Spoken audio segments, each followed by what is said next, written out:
Hello, I'm Darren Bayeux, Director of the Gurkha Museum.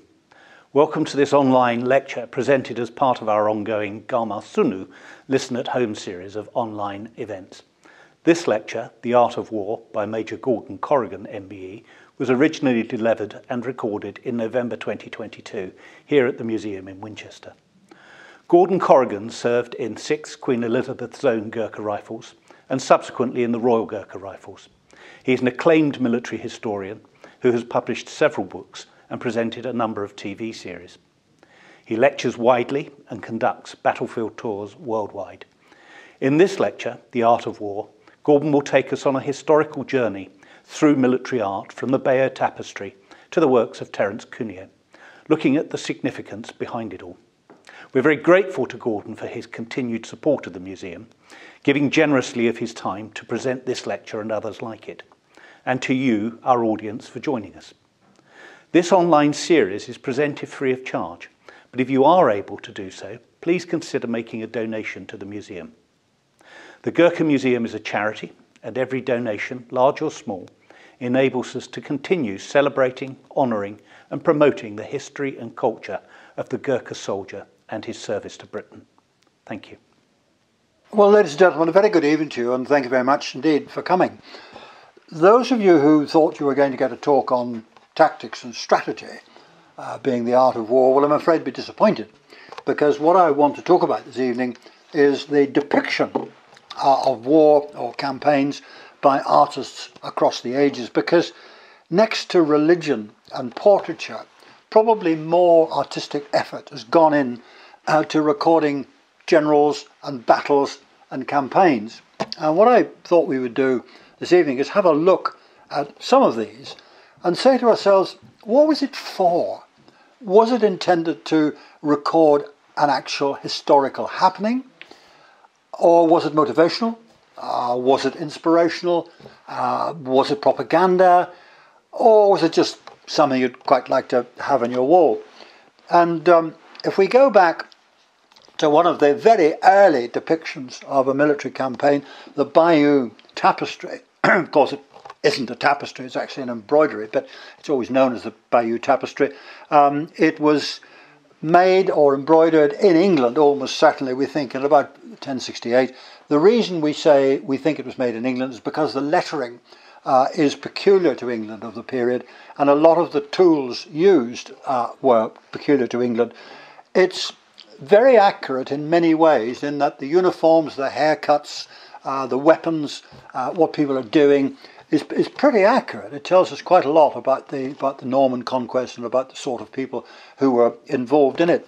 One of the big problems, if you like, is how did Harold die? Did he die with the arrow in his eye? And the reason people think that is, if you look at the tapestry, the chap in the middle appears to be holding his eye, and it looks as if there might be an arrow going into it. Well, is that how he died? Or could it be that that was the result of repairs carried out in the Middle Ages, where people were stitching holes in the tapestry and pulling bits of the thread down, which in fact made it appear as if an arrow was hitting him in the eye? Or is it possibly more likely that Harold is the chap on the extreme right who's fallen down and is being chopped by a Norman? The only evidence, if it is evidence, was from his mistress, Edith Swanneck, as she was called, and she identified his body, we are told, by a mark that only she knew, which would indicate that the body's been pretty badly chopped up. Whether it was a birthmark or what it was somewhere on his body. If he'd simply been killed by an arrow in the eye, presumably it would not have been necessary to identify him in that way. We'll never know, but I've just said that it's pretty accurate in most ways. But let's move on. Also, the Bayeux Tapestry. Here's a horse clearly in a state of some excitement. Now, everything in the tapestry is pretty accurate. They did not ride entars. They did not ride stallions, and that horse quite clearly isn't a stallion. He's got all the bits and pieces that he should have. Why not? Those of you who ride horses will know that you would never bring an entar, bring a stallion onto a battlefield. They're simply far too intractable. You've simply got a mare in season 2 counties away and they'd be off. quite unsuitable for warfare. What they rode were geldings, that is an entire that's been castrated, normally at the yearling stage, sometimes at 2, or mares. Mares are actually easier to train, but of course a mare comes into season every 3 weeks, and that could be a problem as well. So the fact is that they were not riding stallions. So having said that the tapestry is pretty accurate, why have they got this? And I think this is simply propaganda, if you like. They're saying, our horses are rampant and masculine, and so are we. And I think that's what they're saying. Still with the Bayeux Tapestry, this is the last panel of the tapestry. And it's puzzled historians for many years, because what it says is, and here the English ran away, and they show the rather cowardly English scuttling away from the Normans. And the reason that has always puzzled historians is that up to this point, the tapestry is actually very conciliatory. They're not rubbing the English nose in it. They keep referring to Haroldus Rex, King Harold, although of course they said that Harold was a usurper, but they still treat him politely. They're not rude about the English, although of course the English were defeated. So this bit just doesn't gel with the rest of the tapestry. Until some years ago, when the French agreed that that particular panel could be dated. And it was taken away and dated. And they discovered that, not made in 1068 like the rest of the tapestry, this bit was made in 1814. And what's happening in 1814? Well, of course, it's the Napoleonic Wars. And Napoleon obviously had that bit made and attached to the tapestry as a piece of propaganda. You know, the English were beaten before. We invaded before, we can invade again. Forgetting, of course, that the Normans were not actually French, but there you go. So that explains that. If you do get a chance to go and see the tapestry in Bayeux, go and see it. It's an incredible piece of work, and I've seen it probably 20, 30 times, and every time I look at it I see something that I hadn't seen before. Moving on, this is from the Chronicle of Jean le Bel, and it is supposed to be the Battle of Poitiers during the 100 Years' War, 1356. Now, as you know, in 1340, England, in the person of King Edward III, claimed the throne of France as of right. When the last of the Capetian kings died, the nearest male relative was Edward III of England, and he claimed the throne. And that was the ostensible reason for the 100 Years' War. Of course, it wasn't 100 years of constant fighting. It was a whole series of campaigns separated by truces and period of peace, which went on for actually rather more than 100 years. And although the ostensible cause was the English claim to the French throne, the real reason really was English magnates wanting to get back the lands and the properties and the titles that they owned in the area we now know as France, which had been lost by King John in the 12th century. Now, we know that the Battle of Poitiers happened 8 miles south of the city of Poitiers. That is meant to be the city at the top of the slide. And clearly you could not have seen, from where the battle happened, you could not have seen the city. The way the armies are drawn up is historically quite wrong. In practice, the English were on the high ground with a great big hedge in front of them. The French, trying to get through the hedge, got slaughtered by the English weapon of mass destruction, the longbow. And the longbow was constantly ignored by England's enemies and therefore constantly slaughtered by them. And people sometimes say, well, these campaigns, they went on for over 100 years. Why didn't the French realise that the longbow was the weapon? Why didn't they go on to equipping themselves with archers? And the reason they didn't was that England at the time was socially mobile. Now, I know that sounds odd for that period, but it was. There are lots of cases of a man beginning life as a private soldier, as an archer. He does well, and he becomes a vingtenar, which is a captain of 20, a commander of 20, a platoon commander, if you like. He continues to do well. He becomes a centenar. He's commanding 100. He's a company commander, if you like. And he moves up the system. And eventually he will get knighted. And a number of them ended up as army commanders. So you could move through society. That wasn't the case in France. French society was absolutely stultified. It didn't move. And the French were terrified of giving the lower orders a weapon which was as devastating as the longbow. And although they did employ mercenary crossbowmen, mainly from Italy, a lot of them from Genoa. They never took the risk of giving the lower orders the longbow. They were just far too frightened because they thought it might be used against them, which it might well have done. The one thing that is, of course, accurate is the English flag on the left-hand side. That's the English. And you'll note that the fleurs-de-lis of France are on the flag of England.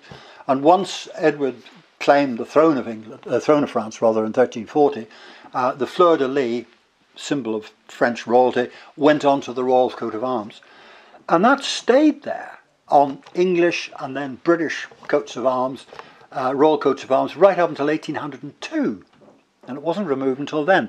And the reason it was removed then was that we were negotiating what was known as the Peace of Amiens. Now, the Peace of Amiens was a brief breathing space, if you like, in the French revolutionary, not yet Napoleonic, wars. And as part of those negotiations, it only lasted for just over a year, and then we were at it again. As part of those negotiations, England, Britain agreed to recognise the French Republic. Now, if you're going to recognise the French Republic, obviously you've got to give up your own claim to the throne. And that's what we did. And off came the fleur-de-lis from the Royal Coat of Arms, and on went the White Horse of Hanover, which stayed there until Queen Victoria came to the throne. Every time I meet an English politician, which I'm glad to say is not very often, I remind them, why don't we resurrect the claim to the throne of France? And they don't know what I'm talking about, because politicians don't study history. Perhaps if they did, they wouldn't make so many cock-ups. The other things that are wrong with this is that by then the English army fought on foot. They moved on horseback. Every soldier had a horse. Officers probably had two, but they fought on foot. They recognised that disciplined, properly trained, properly equipped infantry could see off any bunch of cavalry, however well-bred the cavalry might be. But they moved on horseback. French armies were largely horse-drawn. So at the Battle of Poitiers, we're probably looking at a range of 20 or 30,000 horses. A horse defecates 10 times a day. Where's the horse shit? I mean, there isn't any. And everybody is clean, and the armour is bright, and they're all clean-shaven and everything else. These men have been tramping across northern France for weeks. They've got all sorts of problems with them. They've got dysentery, which always hit medieval armies. They haven't got much time to wash. They'd all have been pretty scruffy. The armour would be getting pretty rusty, and there's been horse shit everywhere. But if you painted that, perhaps whoever commissioned the painting wouldn't have paid you in the end. So the painting is in no sense historically accurate, although it might perhaps be motivational. It's saying there was a battle and here are the people who took part in it. Moving on, this is a painting of the Battle of Chesme. Now, the Battle of Chesme happened in 1770 when the Russians, in one of their frequent wars with the Turks, managed to corner a Turkish navy in the Aegean, the Bay of Chesme, and destroyed them, devastated them. And during it, one of the Turkish ships blew up. And after the battle, Catherine the Great, ruler of Russia, Catherine, of course, wasn't a Russian, she was German. Sophie Frederica August of Anhalt-Zerbst, and excuse my German, she, at the age of 16, was betrothed to the Tsarevich, the Crown Prince of Russia, and off she went to Russia. She came from a rather dark and dour Lutheran Germany, where sex was all right as long as you didn't enjoy it. And she got to Russia. She absolutely fell in love with the Russian Orthodox Church, with its vestments and its incense and its songs and its colours. She changed her name to Ekaterina, learnt Russian, and absolutely fell in love with the new country. Her husband was a thoroughly unpleasant piece of work, and he was murdered before he was actually crowned as Tsar. She was almost certainly complicit in the murder, and she then ruled Russia as one of the greatest of the Romanovs. Of course, she wasn't a Romanov by blood, but she's counted as a Romanov. So she said she wanted a painting of this battle. So the painters painted, and the painting was produced to Catherine, and she said, no, show again. And she wanted something that was much more accurate. But of course, the painters hadn't been at the battle. So what she did was she ordered that a Russian ship was to be packed with explosives and blown up. and the painters were there with their brushes poised. And that is what happened, and that is the result. And it hangs in what is known as the Hermitage, the Winter Palace in St. Petersburg. And that is pretty accurate in that the painters were there, they saw the ship blown up, but of course it's not a painting of Turkish ships being blown up. It's a picture of a Russian ship being blown up. So it's a staged picture, but nevertheless it is a pretty good depiction of what naval warfare would have been like at the time.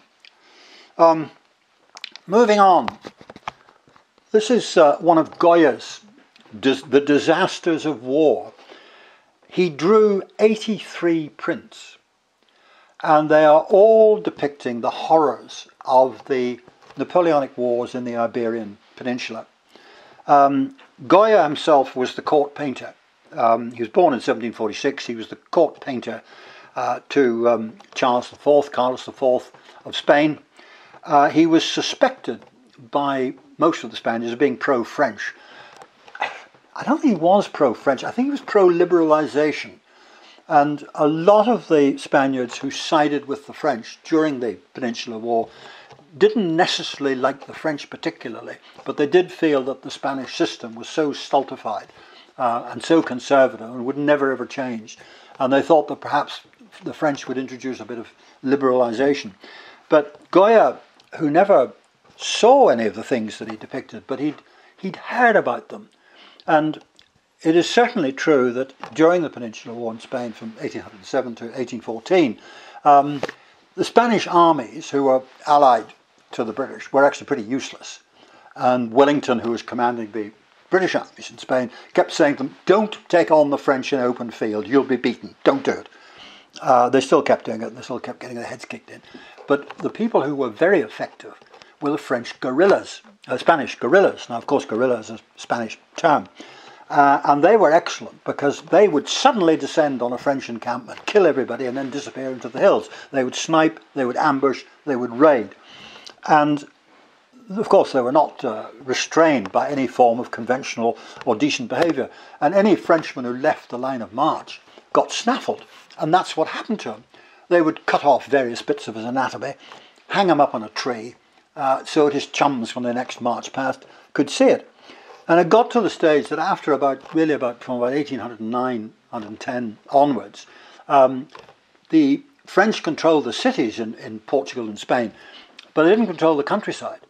Wellington, as the commander of the British army there, could ride around anywhere in the rural areas with a couple of troopers of cavalry and one staff officer. Anything that the French had to send, even a dispatch sent from one French marshal to another, had to be escorted by a squadron of cavalry.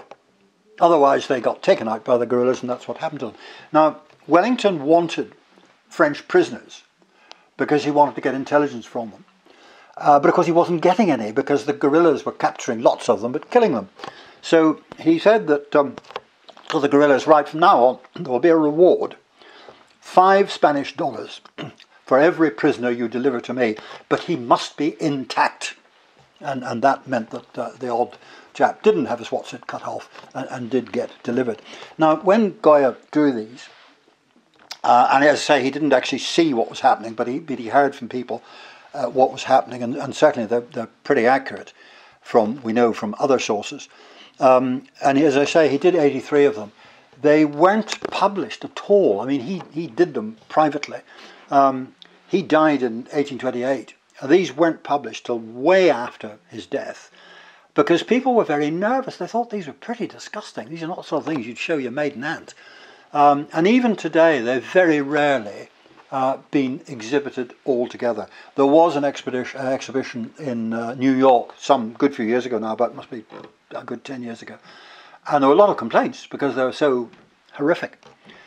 But they are, as far as we can tell, pretty accurate recordings of what it was like if you happened to be a wretched Frenchman who got snaffled by the guerrillas.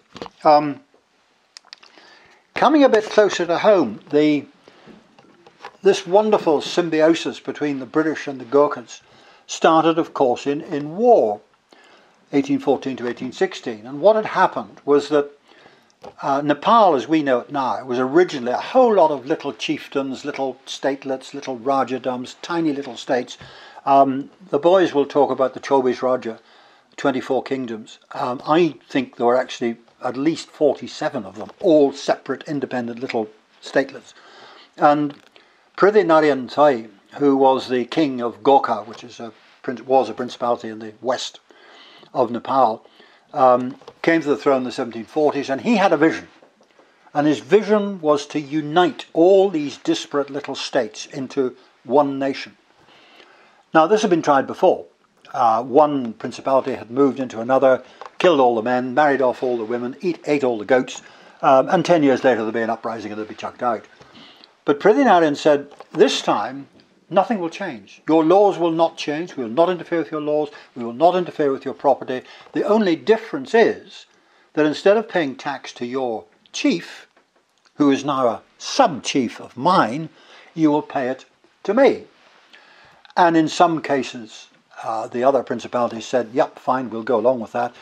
In other times, they didn't. And in the case of one principality, the other side of Tan Sen, Prithvi Narayan sent a message saying, would you care to join me in my great crusade? And back came the message saying, no thanks, not really terribly interested. So Prithvi Narayan said, well, would you like to come over and discuss it? So the king of that particular fiefdom came across with his entourage, and Prithvi Narayan's darbar, which is still there, it's right on the top of a hill, and it's quite a climb to get up there. So up came the neighbouring Raja, and as soon as he set foot inside Prithvi Narayan's darbar, when Prithvi Narayan's soldiers fell upon him and slaughtered the lot. And the message went back saying, would you care to reconsider? Now, Prithvi Narayan didn't see the end of his campaign to unify all the little states, but it was carried on by his brothers and his sons. And then they had a bit of a problem, because the Gorkhas had a standing army. Now, that was very unusual for the period. Normally, if the king went to war, the peasant dropped his hoe, picked up a spear, and off he went. But the Gurkhas had a regular professional army. And if you have a regular professional army, you have to pay it. And the only source of income was land revenue. So they would capture a bit of land. They would then need more soldiers to control it, which meant they needed more money to pay them, which meant they had to grab another bit of land. And so it went on. And they moved east into Sikkim, they took Sikkim, they moved west into Kumaon and Garhwal, they even moved north into Tibet. And for a while, brief period, the Emperor of China sent them tribute, until of course the Chinese discovered that just how small and how tiny Prithvi Narayan's little empire was. It wasn't Prithvi Narayan by then, the Gorkha Empire was, and then they had to withdraw. So what do we do now? We've got to keep expanding. So they looked south to India, where the cattle and the women are fat, and anything you throw on the ground grows up, and the streets are paved with gold. And of course that brought them into conflict with the British in the shape of the East India Company. And that war went on from 1814 to 1816. It's a war that wasn't known about then and isn't known about now in the UK, because of course in 1814 Wellington was chasing Soult through the Pyrenees. Then there's Waterloo, and then there's the clean-up campaign after Waterloo. So people are much more interested in what's happening in Northern Europe than they are in what's happening on the other end of the world. But at the end of that war, both sides behaved honourably. Both sides treated prisoners properly. They didn't torture them or execute them. Both sides respected civilians. Looting was controlled. And there was a sort of mutual respect that grew up between the two enemies. And when the war was over, and it really ended in a stalemate, the Gorkhas were the first to sue for peace when the British managed to cut the military road that went from Kathmandu right over into Garhwal. And therefore the Nepal army couldn't be resupplied. But actually it was a stalemate. And both sides reckoned that actually these chaps would be much better as friends rather than enemies. And that's where it all started. But during the war, as I say, the Gorkhas had a standing army, which, funny enough, wore red coats and white belts, because they copied what the East India Company was doing.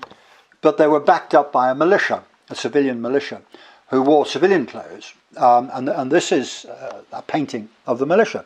Now, the political officer that accompanied the British Army in the Nepal War, a chap called William Fraser, he brought with him an Indian artist, painter, who was a Khan, who was a Muslim. And he went around painting things that he saw. And this is a group of militia that he saw.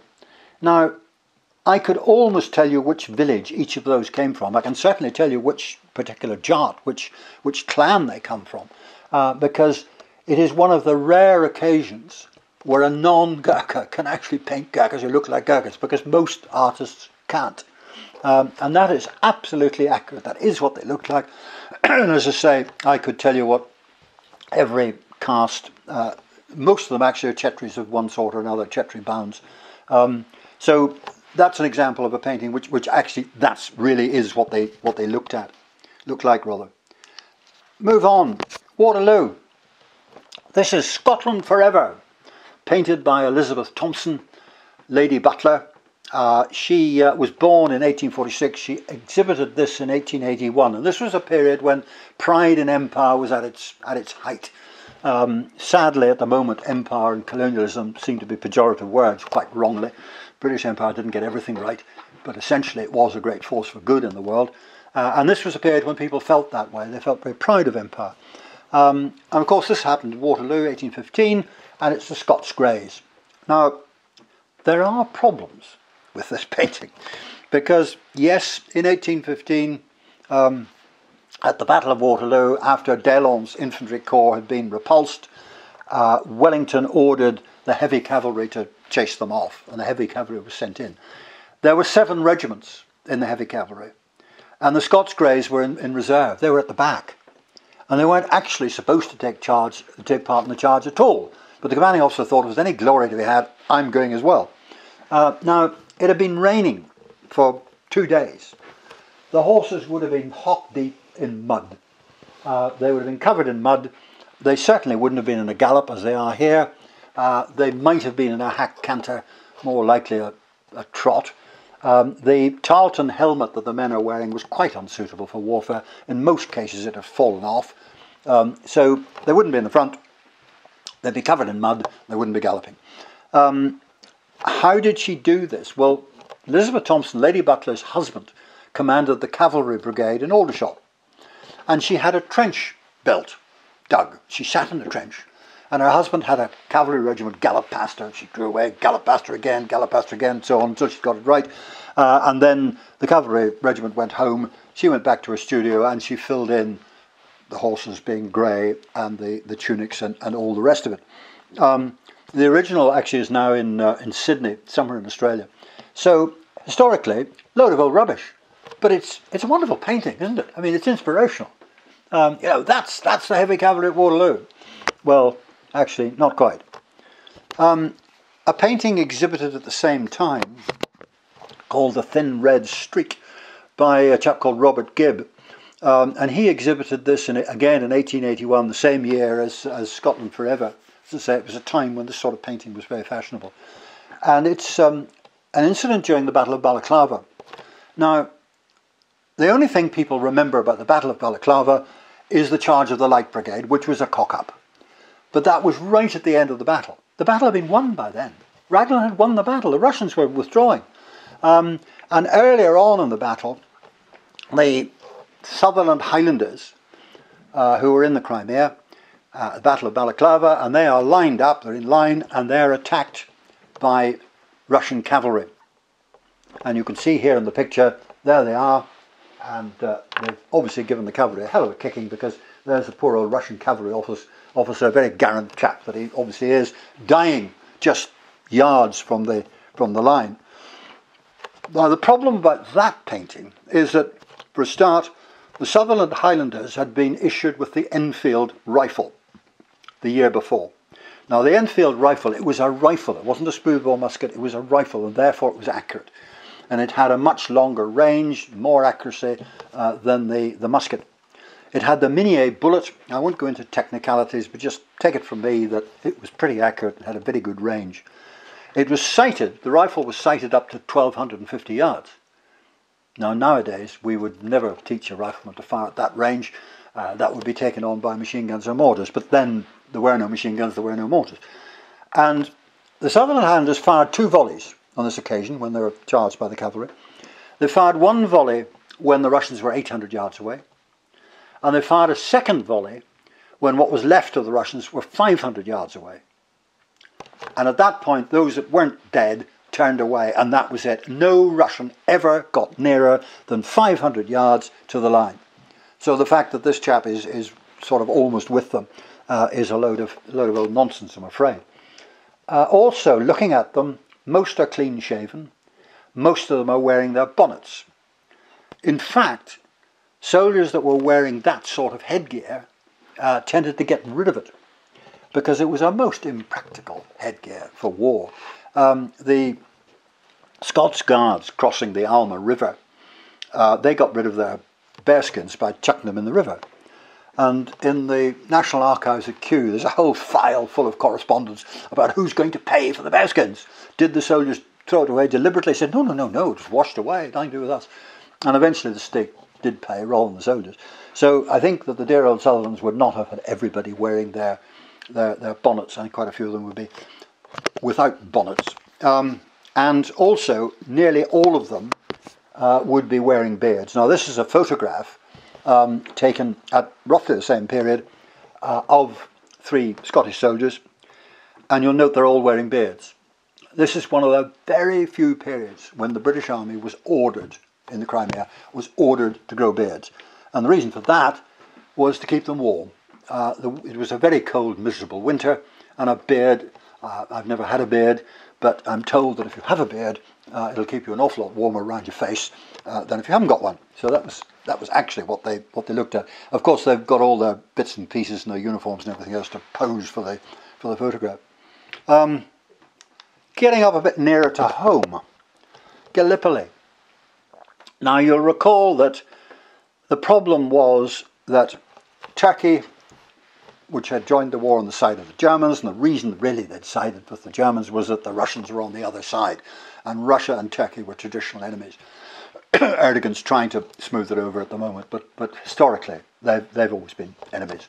And Russian ships loaded mainly with grain are in the Black Sea ports, and they can't get out, they can't export their grain, because of course the Turks control the Bosphorus, they control the Dardanelles.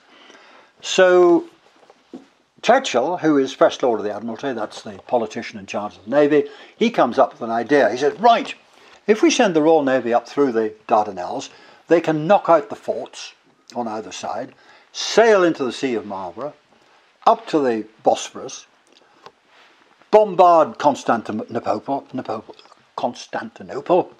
now Istanbul, and that'll drive Turkey out of the war, and the Russians will be able to export their grain. Absolute nonsense. Even if they'd been able to get up there and bombarded Constantinople, it wouldn't have driven the Turks out of the war, but never mind. Now, as we know, the Navy weren't able to do that, and anybody who'd studied naval history would know that you cannot knock out, or it's very difficult to knock out a land-based fort from a gun that's going up and down. And we know that from the Martella incident in Corsica, when it took 3 British frigates about 2 days to eventually take out this little fortification, which is why the British government then produced what they call the Mortello Towers, the Mortello Towers all along the coast of southern England, because that was a very good, they reckoned, defence against any possible invasion. However, that was ignored. The Navy weren't able to do it. Churchill then said, well, what we'll do is we'll send in the army, and they can take out the forts, and then the Navy can sail up through the Dardanelles. The troops available, the Western Front obviously had to take priority. The troops available, the 27th British Division, so-called regular division, but actually, while the units were regulars, it was composed of battalions that had come back to England from all over the world, so they hadn't trained together as a division. The ANZAC, Australian New Zealand Army Corps, wonderful material, but again untrained or virtually untrained, and of course totally inexperienced. And the Royal Naval Division, partly Royal Marines, they did know what they were doing, but partly sailors who thought they were going to dance the hornpipe and drink rum and pick oakum or whatever sailors do, and were told, actually, no, here's a rifle and a helmet, you're going to be a soldier.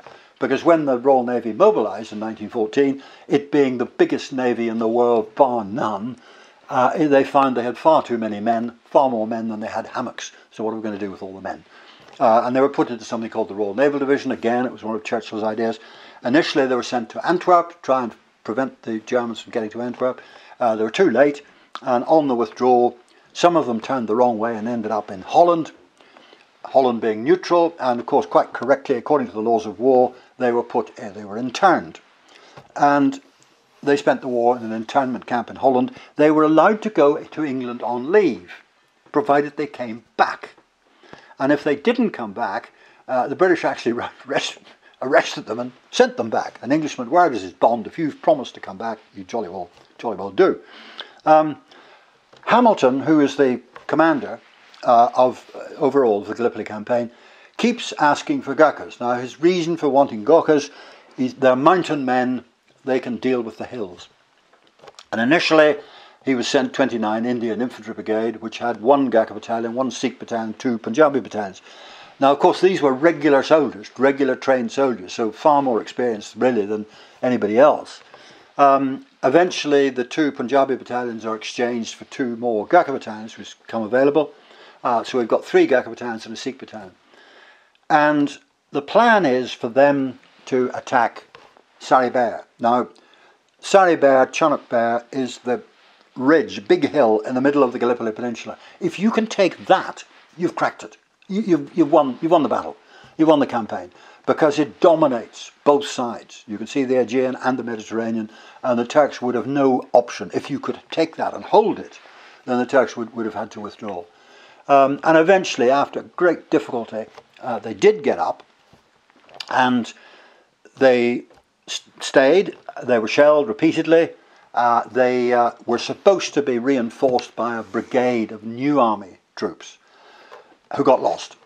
So they were never reinforced, and eventually, having been shelled to bits, they were told to withdraw, and they had to withdraw. And that really was the last chance to win the Gallipoli campaign. They said at the time that they were shelled by the Royal Navy. Now, the Royal Navy took great offence at this. I can only say that having walked over Sari-Bair, Chunuk-Bair in great detail several times, and found where the British, the Gurkha trenches were, it could not have been the Royal Navy. The Royal Navy guns would not have been able to get over the ridge to get them. They were shelled off, in my view, by Turkish artillery on the Asian side. But the regiment had this painting made. It's fun. It's the sort of thing you would take recruits along and say, look, this is what your grandfathers were able to do. But let's have a look at it. First of all, over on the left there, you can see a British officer firing a pistol. No British officer got up to the top. All the British officers were killed or wounded further on down. The only Englishman that got to the top was the medical officer. And that's not the medical officer, because he's not wearing a Red Cross armband, and he's firing a pistol. Secondly, Gurkhas in those days did not have hair. They shaved their heads, except for a little toupee at the back. So that's wrong. They did not have red circles on the back of their tunic. They had biscuit tin panels. And the reason for that is so that the Navy could see who were our troops and who were the Turks. Looking at the Turks, the officer in the trench at the front of the picture wearing a fur hat, if his shoulders, if the colour of his shoulders are yellow, then he's a Miralai, and a Miralai was a staff colonel. If it's gold, and I can't tell whether it's yellow or gold, if it's gold, he's a Birinci Ferik. Now, a Birinci Ferik was a full general. Now, full generals and staff colonels did not appear in the front trench, so that's nonsense. And also, the Turks at that stage of the war were not wearing that type of helmet. And finally, in the distance there, that's Suvla Bay, meant to be Suvla Bay. In fact, they came up the other side from Suvla Bay. So it's, again, historically, it's rubbish. But I used to take recruits and say to them, this is what your grandfathers did, and that is what you must model yourselves on. We know it's historically incorrect, but we do know that a Gurkha battalion did get onto Chanak Bair, did get onto Sari Bair, did do it against all the odds, and held on there for quite a long time. So much more motivational or inspirational rather than a historical depiction of what actually happened. Same war. You'll recall that in 1918, when the Royal Navy blockade was really biting in Germany, and the civilian population of Germany were not far off starvation level. What are the Germans going to do? They've had a very bloody nose at 30, Passchendaele, 1917. The Americans are coming into the war. The Americans as yet have done very little, but there's a huge pool of untapped manpower there in the United States. They've got to do something, and it's their final bolt. It's called the Kaiserschlag, the Kaiser's Offensive, 1918. They put everything they had into this offensive. And what they were trying to do is to split the British from the French. And they thought if they could do that, the French would pull back to defend Paris, the British would head for the Channel ports and back to England. And the bit of elastic stretched and stretched and stretched. It never actually broke. But at one point, Field Marshal Haig, commanding the British Expeditionary Force, issued an order saying, it's back to the wall. No further retreat. We've got to hold where we are. And that painting is called Back to the Wall. Now, up in the sky there, those are the bowmen of Agincourt. Now, clearly the bowmen of Agincourt were all dead. They certainly went in northern France in 1918. But again, it was significant. They're saying, all your history, all your ancestry is behind you. You're the last bit of this glorious history of England, glorious war-making history of England. But let's have a look at it. If you were withdrawing, you would not be standing up. You would be lying down behind whatever bit of cover you could find, and you'd be supporting other units pulling back. So you'd have, say, a company pulls back, lies down, fire, the other company pulls back, and so on. You certainly wouldn't all be standing up like that. You wouldn't fix your bayonets. With the SMLE Mark II, which is the rifle they've got, probably one of the best military firearms ever produced, ballistically. Very, very good weapon. But it dropped. If you had your bayonets fixed, your shots dropped by 2 inches at 100 yards. So you're not going to hit what you're aiming at. So it's most unlikely that they would be fixing bayonets. But again, it's indicative. It's motivational. It's inspirational. This is what happened. We backs to the wall. We are not withdrawing any further. Again, during the First World War, the Daily Mail, or as my daughter calls it, the Daily Outrage, published a thing called the Official Book of German Atrocities.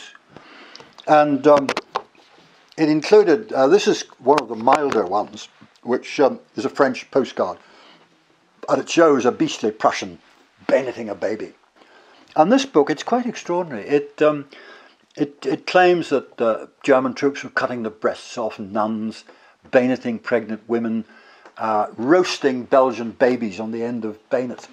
Why would they do that? They weren't short of rations at that stage of the war.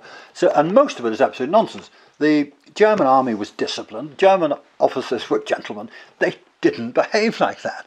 But again, this is all part of trying to make your enemy look as beastly as possible. And I suppose if we bring it a bit closer to home, Edith Cavell. Now, the story of Edith Cavell, this is a young English nurse foully murdered by the Germans in Belgium. Well, the facts are that Edith Cavell was a 51-year-old mature woman. She was a nurse. She was training Belgian nurses in a hospital in Belgium before the war. When the Germans invaded in 1914, it happened so quickly that Edith Cavell and other British people and a number of soldiers who'd been separated from the units were in fact caught behind the German lines. And Edith Cavell got involved in an organisation, a sort of resistance organisation that got these soldiers and smuggled them back into Belgium, unoccupied Belgium, or into France. And she got caught. And she was tried by a court-martial under a thing called war treason. Now, the laws of war, which everybody had signed up to, British and the Germans. War treason was defined as if you assist the enemy in an occupied area and you're not wearing uniform, this is an offence and it's a capital offence, and if you're found guilty, you can be sentenced to death and executed. The trial was carried out absolutely within the law. Laws of evidence and everything else were followed. She didn't really give any evidence in her own defence. She said, yes, I did it, pleaded guilty. She was found guilty, of course, sentenced to death and shot.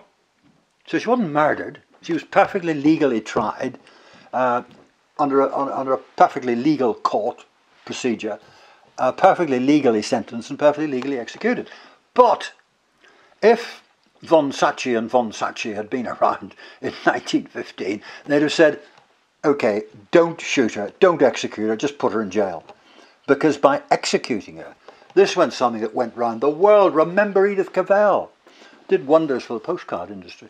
It got her a state funeral in St Paul's when her body was eventually sent back, and it got her buried just outside the cathedral, Norwich Cathedral. So, patriot, yes, but martyr and murdered, certainly not. But again, propaganda. That's what people believed. It was a murder. People believed it was illegal. Moving on, the Spanish Civil War from 1936 to 39, where the Falange Party, or the fascists, led by General Franco, are fighting the Republicans. The Germans and the Italians are supporting Franco. The Russians are supporting the Republicans. And the Condor Legion, which was a squadron of the Luftwaffe, the German Air Force, bombed the town of Guernica, which is in the north of Spain. And there was absolute outrage. This was the first time that people in the West had noted a town being bombed. First time air power had been brought in to do damage. Now, the Italians had been doing that in Eritrea and Ethiopia for years, but nobody had noticed. This was what brought the possibilities of air power to the attention of the West. Absolute outrage. It was claimed that 1,500 civilians had been killed. In fact, we know that about 30 were killed. No more than 30 were killed. Both sides exaggerated it. Franco exaggerated the effect because what he was saying is, hey, other cities, if you don't surrender, this is what will happen to you. And the Republicans exaggerated it because they wanted to make Franco appear even more beastly. And as the population were Basque, nobody actually cared very much anyway. Picasso painted Guernica. Now, I'm not going to say my 6-year-old daughter could do better because I haven't got a 6-year-old daughter. I have no artistic pretensions whatsoever. For me, that's a load of rubbish, but it probably would sell for millions and millions and millions. And certainly it's regarded as one of Picasso's most famous paintings. Well, it's one of his best or not, I wouldn't know. Another painting called Guernica II. Now, this was painted by an American artist called Michel Baron, painted in 2010. And it's very much after the style of Guernica. But note the child in the middle. Now, we know where that came from, don't we? That was June the 8th, 1972, a photographer called Nick Utt, who worked for Associated Press, and he took that photograph in Vietnam. And it's a child running away from a napalm village. The village is in flames. And that photograph went round the world. And it had a huge effect, particularly in America. I don't say that photograph brought an end to the Vietnam War, but it certainly had a major effect. The public weren't terribly happy about the Vietnam War anyway, and once that went around, more and more people turned against it. And in the end, the Americans had to leave. Now, militarily, the Americans won Vietnam. Even the Tet offensives, they were all put down. Militarily, the Americans won.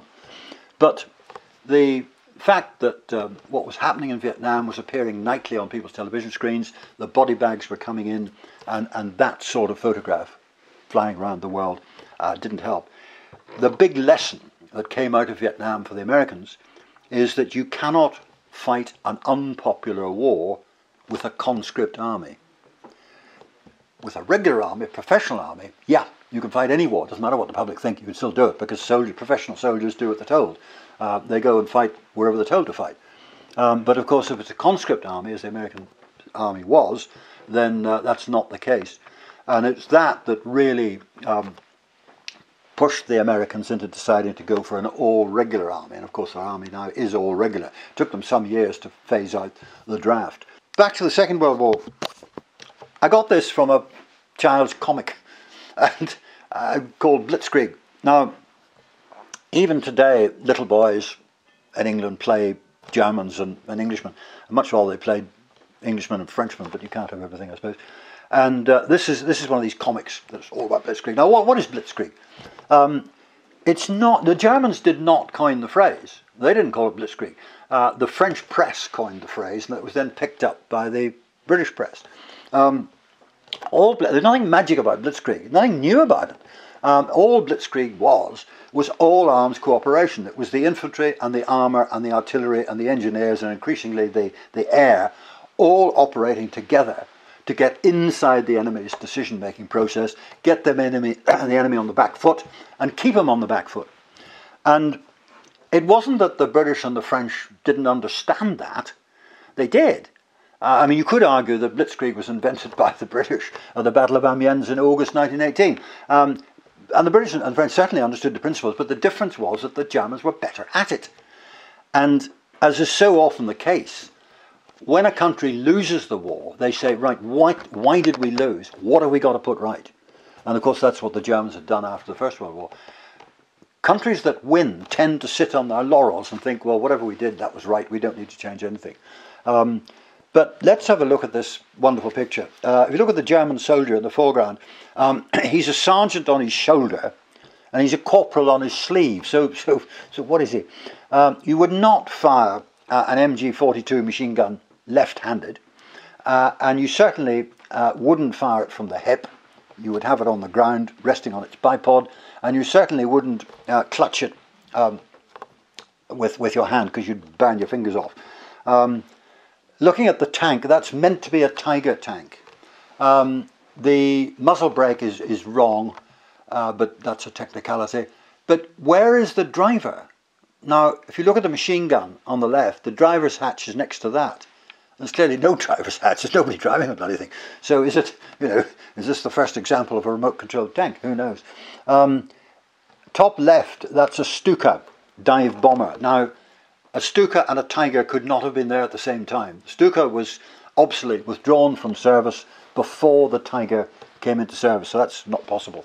And the Stuka is being chased by a Spitfire, which has got invasion stripes. Now, when I say invasion stripes, just before the Normandy invasion in 1944, the all Allied aircraft had white stripes painted on the wings. This was a recognition thing, so the chaps on the ground could see who was Allied aircraft and who was an enemy aircraft, and make sure they didn't shoot down the wrong aircraft. So a Spitfire chasing a Stuka at the same time as a Tiger is in service, that couldn't happen.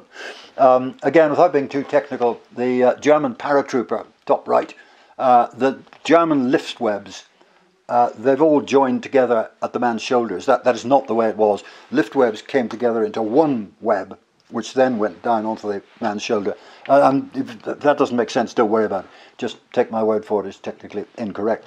So there's an awful lot wrong with it. Apart from that, it's quite good. And I suppose if you're a little boy wanting to know about Blitzkrieg, it does perhaps tell you something. Sticking with the Second World War, Battle of Medicina. Now this is 43rd Gurkha Lorried Infantry Brigade in April 1945. Now the Italian theatre tends to be neglected a bit because everybody's interested in what's happening in Normandy and northern France. That's where the bulk of the effort is.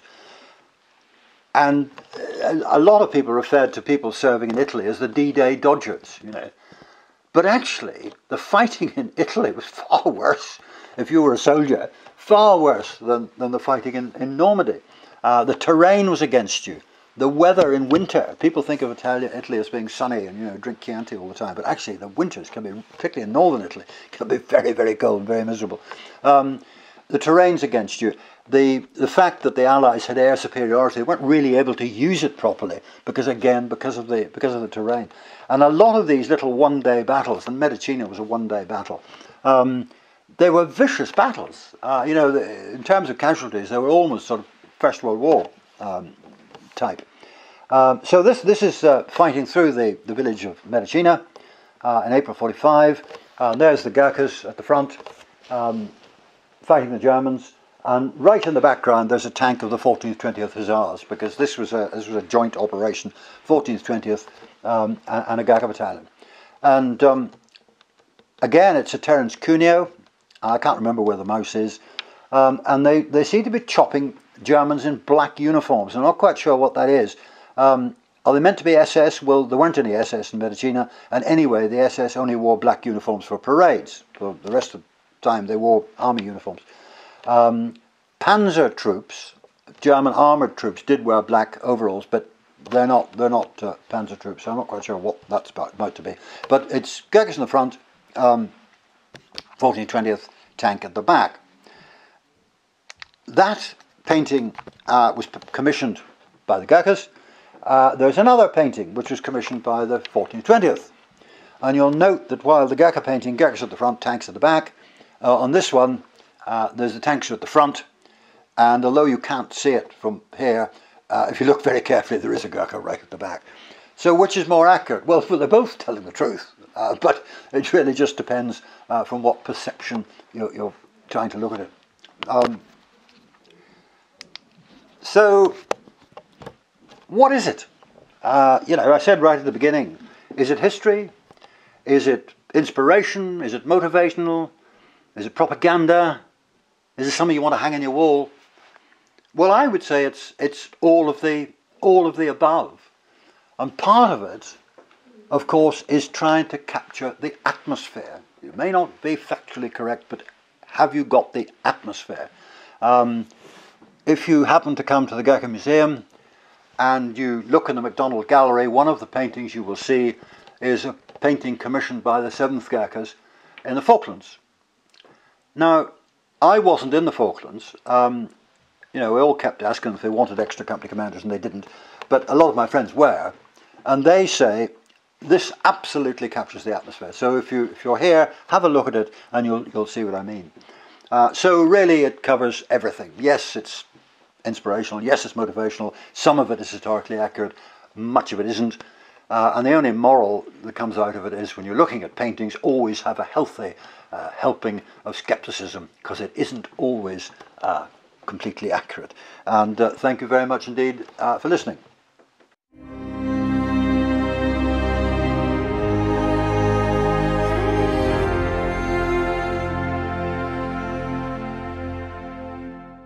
If you enjoyed this lecture, make sure to subscribe to stay up to date on all our future online content. To help us continue making free online content, please consider making a donation at www.thegurkhamuseum.co.uk, where you can also learn more about over 200 years of Gurkha history. Thank you.